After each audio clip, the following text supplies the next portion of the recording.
Gentlemen, we're listening to my 2001 4Runner with about 243,000 miles.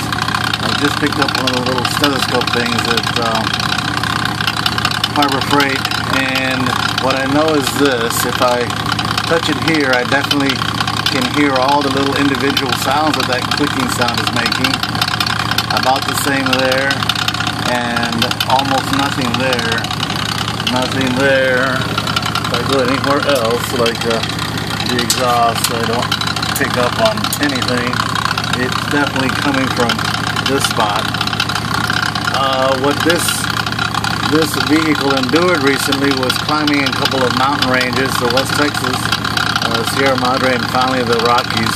I don't recall hearing it until after the Rockies, and it's in gear now with the brake set. You can barely hear it when I take it out of gear, and the moment you give it any gas, it seems to disappear.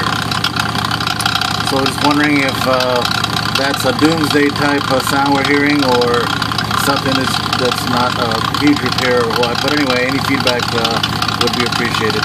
Thank you very much.